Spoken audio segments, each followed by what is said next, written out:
your critic, Mr. Alton Henry, and today I'd like to talk to you of another film that I think is what the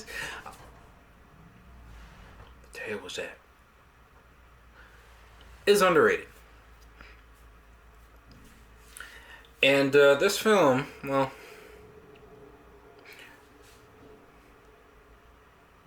it's rated R.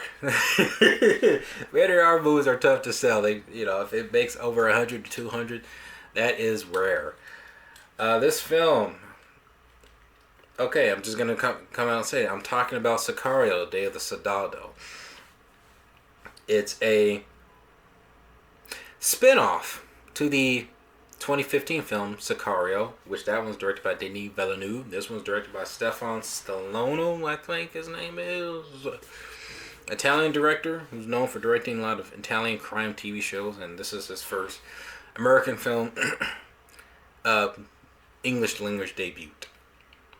And it reprises the roles of Benicio del Toro, Josh Brolin. Then you have newcomer Isabella Moner, and was it Catherine Keener? I think she was in Get Out. And Matthew Bourdain, who's from Full Metal Jacket. For those who don't know, played Private Joker. Anyway, this film falls around assassin Alexander Gilick and Josh Brolin's character, Matt Graver, who's basically trying to take down two cartel members. Basically setting one up to go after the other for having themselves basically to start a war against one another. And the film, from what I understand, there's a little bit of history behind it. Both the original Sicario films were written. And I guess the first one came out, and I guess they just got on ahead and greenlit the other one. This one, Day of the Soldado, but I think it was either or they were going to film. So they had the one with Emily Blunt that came out. Then this one came out. But I think they filmed, actually, both the films almost back to back one another. And I think this film had maybe a year and a half, a hiatus. I don't think they knew what to do with it. I think they were trying to find a distribute the film, because the film is distributed by Sony Pictures. The original Sicario was distributed by Lionsgate, which now I think Sony may have the rights to this film now. I have no idea. I don't know how that works. Would like to know though. And it's basically, and Emily Blunt's character is not in this film. She's not in the film. So basically, what I've understand that this film is basically it is a spin-off, and it's kind of like a remake of the first film, but it's just with more plot, just more stuff added into it, because the film fills up as like a part one of something bigger, and hopefully we get a part two, because this film was very entertaining. This is not a feel-good crime action thriller. It's not at all. I mean, there's things in it here that just happens where it's very dark. I mean, this is a dark action film, just as similar as the first Sicario. Performance is Benicio del Toro, which is great. A man who says a few words in this film is iconic as this assassin character. Alejandro, the Sicario, he is phenomenal. This guy owns this role, and shoot, I would love to see more of him. Matt Graver, Josh Brolin, I think, who's become a good collaborator with Denis Villeneuve, but who's also in this, but he's great in here. Actually, he's kind of really the main lead of the film. He's kind of really the main lead, because the story really starts off with him, and he's the one that recruits Benicio del Toro, but the story really centers around Matt Graver's mission to come up with a plan to set up a cartel member to kind of fish out these terrorist bombings that happen within the States. So I guess rumor of it was that the bombers got some of their resources or some of their weapons from the cartel, so they went to go after the cartel, who was responsible for getting those bombs or weapons into the to the bombers. So they're really going after the cartels that done it, and then they're gonna try to figure out how to go after them. The movie's a little complex. It's more story driven. It's more story driven compared to the first film. They have Elizabeth Moner, which I think this is the first one that I've seen her in, and then she plays Dora the Explorer. She's great in here too. Though I feel like her character is a little bit of a plot device to kind of keep the film interesting.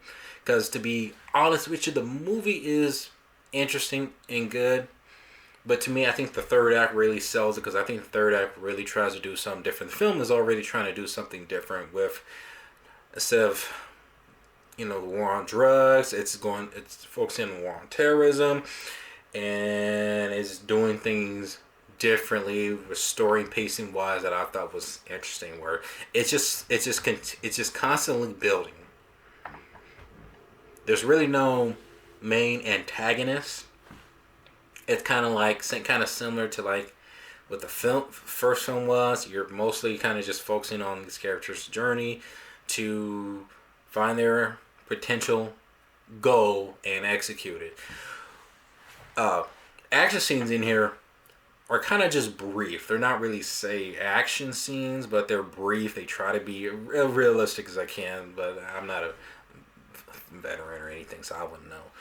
The best action sequence I've seen in a long while is the ambush scene that happens midway into the film, where it turns out some of the police that are escorting the military decide to turn on them and start ambushing them, and other cartel members start shooting them. But what I really liked about it, the camera sticks with Elizabeth Moner, where her character, the cartel's daughter, gets kidnapped by the military to kind of use as bait to kind of fish out the cartel members that they're going after, that the U.S. is going after. But in the sequence, the camera really kind of pans from the vehicle of where that character and Benicio del Toro is at, and it stays with Elizabeth Moner, and then the camera kind of just pans around, just seeing the chaotic and chaos that happens around, and you're just focused on her while you just kind of see everything. That scene's on YouTube. It's actually pretty intense. It was a really good action sequence. But after that part, it does, I feel like the movie changes into something else a little bit, where it feels like it's more of an adventure film, where it's centers on Benicio del Toro, which I don't think his character really shines until this part of the film, through the second half. So it's more on the first half, it's more on Josh Brolin, which I still think it's more leaning towards his character. Then the second half of the film leans more towards Benicio del Toro's character, who feels the responsibility of transporting this kid out of danger to the safest way possible while on foot, and trying to figure out how to deal with the situation. And the third act really sold me. The third act of the film really sold me, because it went ways I didn't expect, and it became my favorite part of the film, where he gets captured, and then there's some things that happen in there where Alejandro gets beaten, battered, and left for dead, and they steal away Elizabeth Moner, the other, I guess, I wouldn't say they're cartel members, they're just other, I think they work parts, I think they work leads with the cartel, but I think they're just human trafficker, like, organizations doing business.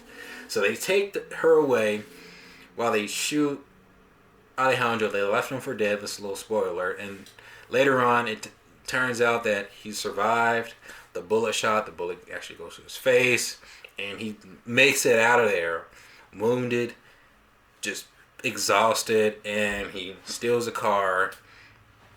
And then you have another car just coming in there who